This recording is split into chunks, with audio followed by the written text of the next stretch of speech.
Por eso es que hoy en este programa especial trajimos a la doctora Lida Pérez, quien es médica y certificada internacional en medicina funcional y además tiene una certificación en pediatría funcional para niños con necesidades especiales. Y la doctora Lida se encarga y se entrega a estos niños y a sus familias de una forma muy especial. Doctora Lida, muy buenas tardes, bienvenida a Salud y Algo Más. Hola, buenas tardes a todos los oyentes. Gracias, Caro y Paula, por la invitación. Muy contenta de estar hoy aquí en el programa. Doctora Lida, nosotros estábamos introduciendo el tema del trastorno del espectro autista, hablando que hay personas muy brillantes y que reconocemos hoy en día que tienen o han sido diagnosticadas con autismo, pero también otras que tienen dificultades. Queremos comenzar preguntándole, doctora, ¿cómo hace uno para saber y detectar si un bebé o si un niño tiene esta condición? ¿Qué podemos hacer? Bueno, Caro, mira, digamos que de este trastorno, digamos que el trastorno del espectro autista es como una condición muy amplia, ¿cierto? Una condición del neurodesarrollo que puede aparecer y puede ser diagnosticada en los primeros 2 años de vida, ¿sí? Digamos que no hay que esperar mucho tiempo y de hecho, digamos que la detección temprana es súper importante porque de eso depende que se puedan hacer muchas cosas para que los niños mejoren. Y donde digamos que hay 2 cosas que llaman mucho la atención dentro de esta condición, y es como las alteraciones del comportamiento, que usualmente son comportamientos repetitivos, rutinarios, ¿sí? Con un problema de interacción en la comunicación social. Digamos que ahorita hay muchas condiciones del neurodesarrollo que son como llamados de alerta y algunas cosas se parecen a otras cosas. Digamos que el TEA se diferencia de las otras cosas que te digo que puede ser como trastornos de integración sensorial o retrasos del lenguaje o niños con trastornos de la conducta, ya sea a veces en oposicionistas desafiantes. Bueno, digamos que hay muchas cosas ahorita en la población infantil de los trastornos del neurodesarrollo, pero el TEA se caracteriza con estas 2. Entonces, como signos de alarma en los primeros años de vida son que los niños no atiendan al llamado, ¿sí? Que no, cuando los llaman no volteen a mirar, que pierdan el contacto visual, que tengan dificultades para jugar, entonces tienen juegos rutinarios o repetitivos, empiezan a apilar cosas. Hay chiquitos que no tienen algo que se llama atención conjunta, entonces no señalan. La comunicación, que cuando hablamos de comunicación está implicado el lenguaje, puede uno tener pues un retraso en el lenguaje, ¿sí? Y puede no ser verbal, o sea, puede uno hablar, pero es una comunicación que no es efectiva, ¿cierto? Entonces no cumple la función de la comunicación, que es ir y volver, llevar un mensaje, que ese mensaje tenga una intención. Entonces hay chiquitos que repiten todo lo que escuchan, parecen unos discos rayados, ¿cierto? Hay chiquitos que efectivamente no hablan, hay chiquitos que además de que no hablan, no tienen ninguna intención de coger la mano de la mamá para que lleve las cosas. Y bueno, y hay otras cosas sumadas dentro de esto que son, por ejemplo, problemas del sueño, los niños son irritables, hay chiquitos que son agresivos, hay niños que son autoagresivos, o sea, que se pegan. Entonces, digamos que son como cosas que hay que son signos, banderas, que pueden alertar para que las mamás consulten. Doctora Lida, yo quisiera saber si esta es una condición genética, viene desde la barriga o existen factores externos que puedan generar esta condición. Bueno, mira, digamos que lo que más se sabe actualmente, como estamos viendo más y más cosas sean TEA u otras cosas que son del neurodesarrollo, entonces ahora hay más evidencia, más estudios, o sea, digamos que hay más información a la mano para entender que eso es como la multicausalidad. Años atrás hablábamos de que era un autismo meramente genético, ¿cierto? Digamos que dentro de lo genético habían cosas claras, que era como un síndrome que se llama X frágil, o el síndrome de Reed, o las enfermedades metabólicas del recién nacido, como cosas que uno le podía achacar solo a los genes, ¿sí? Pero ahorita no estamos viendo tanto de eso, sino como el compendio de cosas de inflamación. Entonces, muchos de estos trastornos del neurodesarrollo podríamos decir que un 80% de la causalidad empieza en la barriguita de las mamás. Entonces hay cosas externas y dentro del útero de la mamá que empiezan a generar procesos inflamatorios en estos cerebritos que se vienen formando. Entonces el estrés materno, la mamá que tiene infecciones, las mamás que están por encima de los 35 años. Hay estudios que evidencian que las mamás añosas o los papás añosos tienen más riesgo de tener un niño dentro de la condición, el consumo de algunos medicamentos, la preeclampsia, la diabetes gestacional, digamos lo que son los embarazos a pretérminos, la cesárea, los traumas al nacer. Entonces no hay como una cosa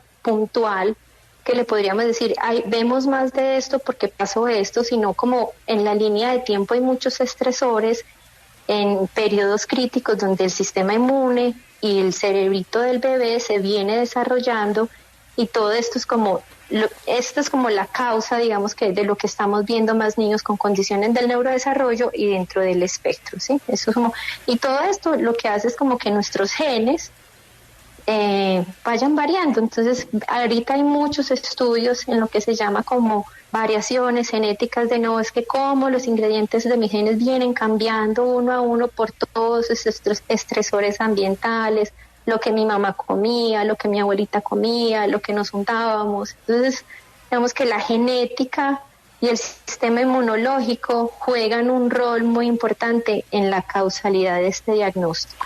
Perfecto. Doctora, a esta hora nos llama Luisa. Doña Luisa, ¿usted dónde se encuentra y qué le quiere preguntar a nuestra especialista? Yo estoy en Bogotá. Y doctora Lía, mi pregunta va enfocada al tema de las habilidades sociales de nuestros pequeños. ¿Qué estrategias podríamos implementar nosotros en casa o los niños que estén en el colegio para ayudarlos a potenciar o a que tengan herramientas para facilitar su manera de relacionarse con sus pares? Digamos que para mí clave la exposición. A veces pensamos cuando recibimos un diagnóstico de estos de nuestros niños que tenemos que emburbujarlos, que tenemos que rotularlos, que tenemos que evitar que vayan por X o Y motivo, porque son inflexibles o porque de pronto el comportamiento no es más adecuado. Entonces, lo más importante es poner bajo anticipación, ¿sí? Digamos que los cerebritos de estos chiquiticos tienen un déficit en algo que se llama la función ejecutiva, y es como la capacidad de inhibirme, de planear, de atender, y esto dificulta mucho tener comunicación con el otro, ¿cierto? Entonces, en la medida que uno pueda anticipar exposiciones, mientras uno pueda dar como un patrón de rutinas, trabajar en la motivación de lo que le gusta al niño, esto es clave porque es imposible hacer como una comunicación social donde no hay motivación. Entonces la motivación es clave y es súper importante que los papás vayan ahí mirando cuál es el nicho, cuál es el nudo, cuál es el interés que motiva al niño, y mediar, ¿cierto? Y mediar juegos, porque digamos que aquí como hay una dificultad para poder tener una comunicación que vaya y vuelva, pues a veces es necesario de una persona que medie juego para que pues pueda tener como una comunicación efectiva. Doctora Lida, nos pregunta también una oyente, ¿qué hay de cierto en la manera de cómo influyen las vacunas en esta condición de autismo en los niños desde su nacimiento? Ya que hay estudios científicos que revelan que recibir un esquema de vacuna de 4 a 6 vacunas en un mismo momento en un sistema nervioso o inmunológico tan inmaduro como el de los bebés da como resultado un autismo. ¿Qué podríamos decirle? No, claro, es como difícil la pregunta, pero a ver, bueno, hablemos desde la evidencia. De la evidencia estoy tocando que el sistema inmune es algo como el común denominador de mucho de lo que pasa aquí en esta condición. Y tú muy bien lo decías, entonces decimos es un esquema intensificado de vacunas en edades donde los cerebros y el sistema inmunológico todavía están muy inmaduros, y las barreras que recubren el cerebro y que recubren el intestino todavía no están completamente selladitas, pues se vuelve como aquí la cereza del pastel, ¿sí? Entonces, digamos, no es sino que yo venga con una línea de tiempo inflamatoria. Y cuando hablo inflamatoria es como todo esto que les conté del embarazo, entonces embarazos de pronto estresados, la mamá con el colon irritable que no se cuidaba, que tuvo infecciones y les dieron antibióticos, que tenía preeclampsia, que tuvo un antecedente de parto prematuro, una cesárea, niños que no fueron lactados. Digamos que todo esto son noxas inflamatorias en el sistema inmunológico. Bueno, y que llegan y le colocan a uno un esquema de 6 virus atuenados en un solo shoot con conservantes, pues se vuelve como la cerecita del pastel, digo yo, como para empezar a generar más inflamación. ¿Sí? Entonces lo que vemos es eso, son muchas noxas, no podríamos decir que todos los niños que reciban vacunación pues van a tener TEA, porque eso es, digamos, complicado uno salir a decir. Pero sí es como de pensar qué está pasando con el sistema inmunológico, que pues a pesar de que el avance científico, ahorita más medicina, más avances, más vacunas, estamos viendo niños más enfermos. También nos llama Nelly. ¿Usted dónde se encuentra y cuál es su consulta? Buenas tardes, de Pereira. Y mi pregunta para la doctora es, o sea, yo tengo un niño de 6 años, él está en tercero de primaria, pero él es muy desordenadito con los cuadernos, no le gusta escribir, pero o sea, todo, él dice que todo lo tiene en la mente. Es un niño demasiado inteligente, o sea, no le gusta escribir, pero lo que le dicen, pues, o sea, de qué se trató la clase, él lo dice todo, pero no le gusta escribir. Entonces, ¿cómo hago para incentivarlo a que escriba y a que coloree también? Bueno, mamá, mira, tan linda esa pregunta. A ver, lo primero que tienes que mirar es que, pues, desde que el niño tenga una comunicación que sea afectiva, ¿sí? Y esa comunicación va y vuelva. La pregunta aquí es, ¿cuál es el estrés de que maneje un cuaderno? Si de pronto puede tener algún método alternativo para que pueda tener la información, un computador, una tablet donde él le pueda digitar, ¿sí? Ahora hay chiquitos, como decía Carolina al inicio, que son tan brillantes, o sea, hay niños que tienen unas memorias tan altas que efectivamente la memoria de información que puedan acumular es altísima, ¿cierto? Tienen problemas más bien como para la memoria reciente, para la memoria de trabajo, entonces son desorganizados. Entonces aquí digamos que lo que toca mirar es cuál es el déficit o la dificultad del niño para que la pinza o el agarre o la escritura no sea tan efectiva. Es como buscar allá atrás la causa. Hay muchos chiquitos que están dentro del espectro que tienen algo que se llama como problemas de integración sensorial y eso les dificulta escribir. Entonces aquí ponerlo a hacer planas, a repetir rayas, pues para él sería una carga de estrés. Entonces de pronto lo que podrían empezar es a mirar es con alguna terapeuta ocupacional que hagan integración sensorial, cómo podrían modular esto de la pinza, el agarre, la fuerza, para que la escritura fluya. Porque si no se le va a volver como un estrés al niño, el cuaderno se le va a volver un estrés, ¿sí? Y aquí lo más importante es eso, su cerebro procesa diferente, tiene otras habilidades, y desde esas habilidades es que hay que darle oportunidades para que él se defienda, ¿sí? No empezar a colocar sus déficits como las piedritas en el zapato para que no pueda avanzar, sino buscar las causas de por qué su agarre, su pinza o su escritura no es la adecuada. Doctora Lida, en cuanto a la alimentación, vemos que estos niños muchas veces son sensibles a ciertos alimentos y es más, hay muchos niños con autismo a los que les limitan el consumo de gluten. ¿Qué nos podría comentar usted sobre la alimentación? Bueno, Caro, digamos que el alimento es otra noxa en el sistema inmunológico, ¿cierto? Entonces muchos de estos chiquitos, tienen algo que se llama como intestino permeable o intestino poroso. Y muchas proteínas de alimentos que vienen en la canasta familiar de nosotros de años atrás, como la leche, el trigo, ¿sí?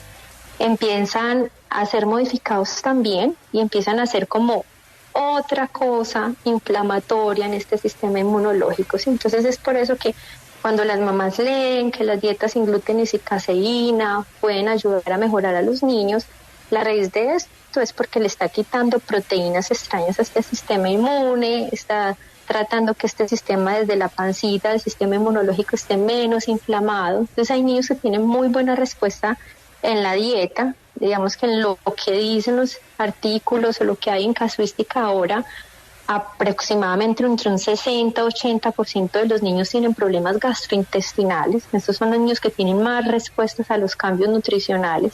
Entonces, por ahí hay que empezar, o sea, decir que un 80% de los niños puedan tener respuestas a la alimentación es muy alto. Entonces, retirar estos alimentos se vuelven una mejoría en los niños a nivel de que puedan atender más, de que pueden dormir mejor, de que la atención está muchísimo mejor. Claro, digamos que es el blanco de lo que hacemos nosotros aquí desde la medicina funcional, que es empezar como a organizar la parte nutricional de los niños para que esos cerebritos estén más conectados, menos inflamados. María, ¿usted dónde se encuentra y qué nos quiere decir hoy? Muy buenas tardes. Te felicito por ese gran programa. No me lo pierdo desde que iniciaron. Mi pregunta es, yo estoy aquí en Bogotá. Mi hijo actualmente tiene 18 años. Tiene el síndrome del Asperger. No ha sido fácil, muy difícil, empezando por colegios que de verdad no hay instituciones que uno pueda llevar al niño y que de verdad lo ayuden, porque me tocó muchas veces cambiarlo de varios colegios, pero bueno, gracias a Dios encontré un colegio que sí, pues me le pararon atención a él y bueno, seguimos adelante. Actualmente está en la universidad, lo que más le gusta a él es lenguas modernas, está estudiando, pero he estado como ahí enfrente, no sé qué tan bueno sea, pues yo voy a la universidad, hablé con la decana de lenguas modernas y me dijo que era bueno que cada semestre fuera, hablara para que así mismo se le informara a los docentes el problema de él. No sé qué tan bueno, qué tan malo sea de que uno esté ahí pendiente de él. No sé qué tan bueno sea para él o no, o soy una mamá demasiado protectora porque me ha tocado muy difícil con él. Bueno, mira, yo siempre les digo, no sé, a las mamás de mis pacientes, de mis chiquitos, de mis familias, que la meta de uno como mamá, yo soy mamá de un chiquito con autismo, es, digamos que ganar a independencia y que los chicos sean felices. Esas son como las dos metas claves que uno, digamos, que le tenía que apuntar a esto. Bueno, y ese grado de independencia se da en la medida de las herramientas que se le hayan dado al chico para que sean independientes, ¿sí? Digamos que si hay un ABC de anticipación, de exposición, de entrenamiento en algo, mamá, que quiero que leas, que se llama teoría de la mente, que es la capacidad de hacer lectura de las cosas del entorno, de poderme poner en los zapatos del otro, ¿sí? De poder interpretar situaciones desde la vida social, desde poder tener una buena comunicación con el otro.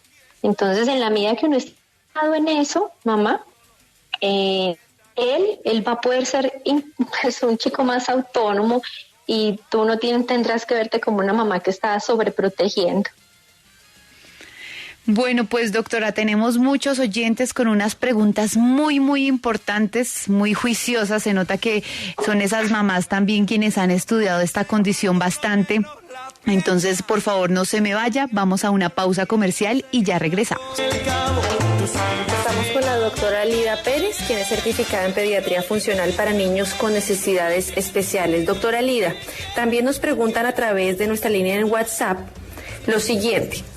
Ayúdame a preguntarle a la doctora si es verdad que los niños tienen bajo pronóstico de vida. Se refiere a los niños con autismo. No, claro, no hay estudios de eso. Digamos que no hay nada de casuística de mortalidad más precoz.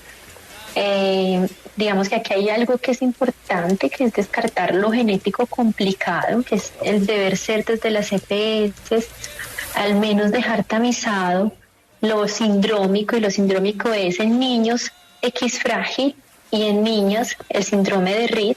Y digamos que en estas, que son estas condiciones en el Reed, si hay un pronóstico que es regresivo, involutivo, ¿cierto?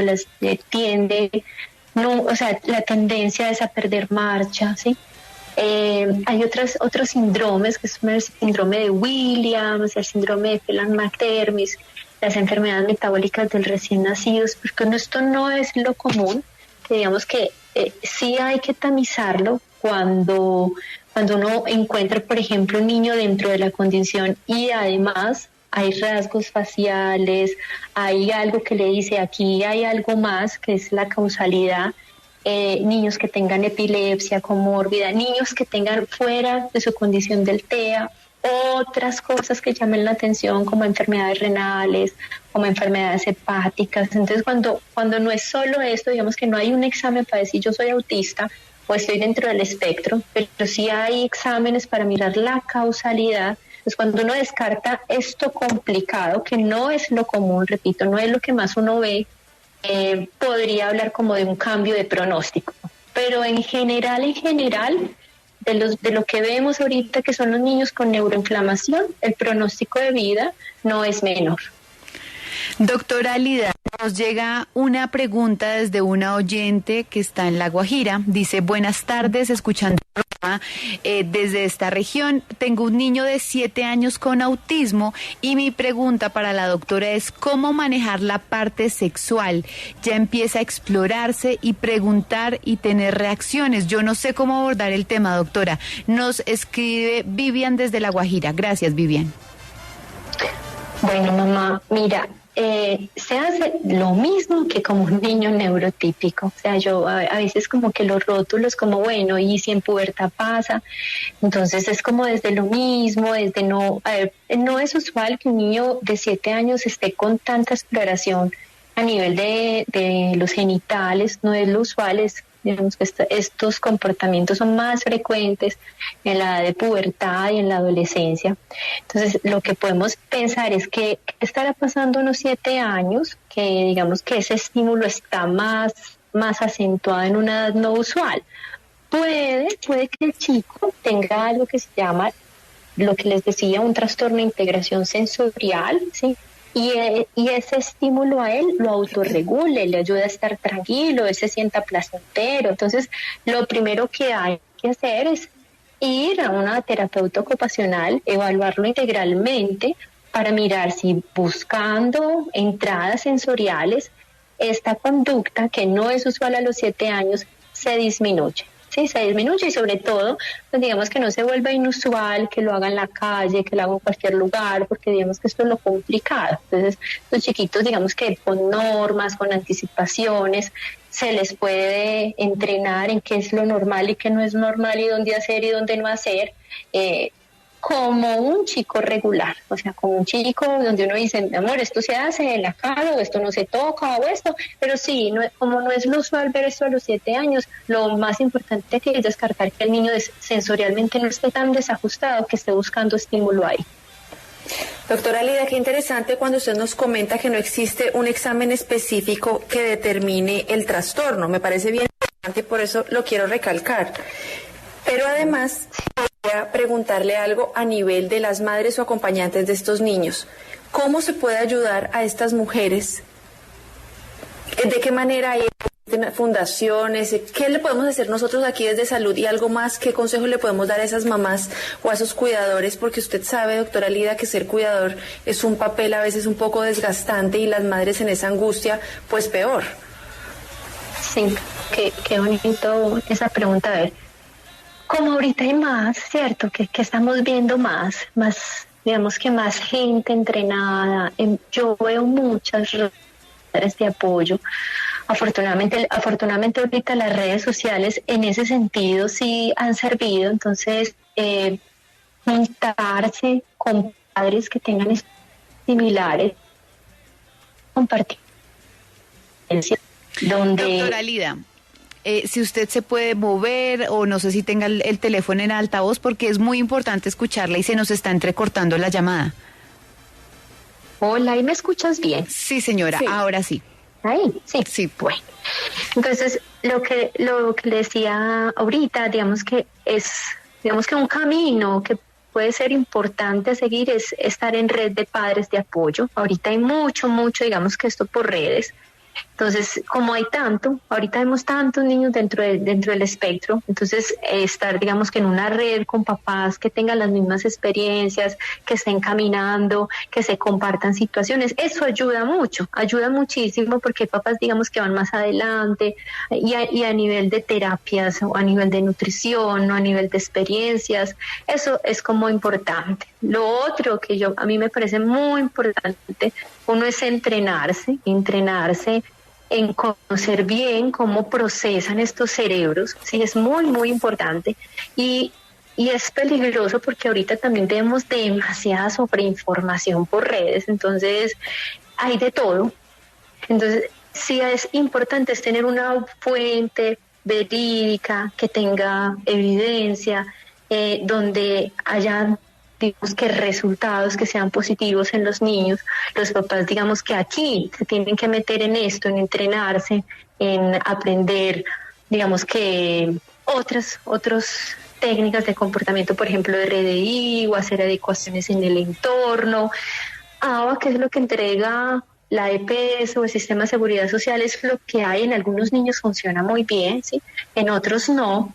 Pero aquí para mí es muy importante, digamos, que los padres se entrenen en entender cómo es que procesan estos cerebritos. ¿Para qué? Para que el ambiente se vea más seguro, para que uno pueda anticipar, para que uno pueda salir con ellos de manera tranquila, para que uno no se recargue, para que ellos empiecen a ser autónomos. Entonces, esos son como los caminos, entrenarse y andar en red. Creo que es como el camino para que los papás puedan salir con sus chiquitos adelante. Sí, doctora Lida, mi pregunta es ¿cómo hacemos para no discriminar esta condición? Y se lo pregunto porque nuestros oyentes son muy exigentes y muy juiciosos y nos dicen, no, es que ustedes no pueden decir que el autismo es una enfermedad. Denos esos consejos para poder ser más solidarios con el autismo. Claro, bueno, yo creo que la inclusión es una utopía. Y yo quisiera que no tuviéramos como rótulos para discriminar tantas condiciones que tenemos diferentes, ¿sí? La discriminación no es con el TEA, la discriminación es como con la falta del respeto a la diferencia. Entonces, cuando nuestra sociedad trabaje más en conciencia del respeto con el otro, porque sea blanco, negro, brown, autista, Asperger, qué sé yo, pues diabético u otra condición, cuando empecemos a quitar como los rótulos y empecemos a respetar la diferencia del otro y entender que todos los cerebros procesan diferentes, podríamos quitar como el término de discriminación, pero es que la discriminación no la vemos solo con el autismo, ¿cierto? Entonces aquí digamos que llegar a una inclusión es la tarea de nuestra sociedad, desde todos los niveles, de entender que el de arriba y el de abajo, el chiquito y el gordo, el que se mueve diferente, tiene derecho a ser y a vivir y a digamos que una vida feliz. Entonces yo creo que la discriminación la pone cada uno desde su casa, y esa es como la tarea, trabajar desde la casa, de no poner rótulos, de empezar a quitarnos tantos rótulos que nos tienen amarrados en esta sociedad. Doctora Lida Pérez, muchísimas gracias por este tiempo aquí en Salud y Algo Más. Esperamos tenerla nuevamente y gracias por esa labor tan linda que está realizando. No, Caro y Paula, muchísimas gracias a ti por la invitación. Pero digamos que aquí hay como un mensajito extra que quiero dejar es: hay mucho por hacer en prevención. Yo pienso que las condiciones del neurodesarrollo en un 80-85% son prevenibles. Trabajar en controles prenatales, trabajar con las maternas, trabajar con las mamás que quieren ser niños, en control de estrés, en la alimentación, en entender, digamos, que todo esto que pasa en el sistema inmune es clave para trabajar con nuestra infancia, que tenemos una mejor infancia. Y a las mamás con los chiquitos con diagnósticos también, darles esperanza de que hay muchas cosas para hacer, que el piso es, digamos que gran parte, aprender, entrenarse y la alimentación es clave. y leer mucho, digamos que leer de buenas fuentes, confiar, andar en redes, son como las metas para poder sacar a nuestros niños adelante.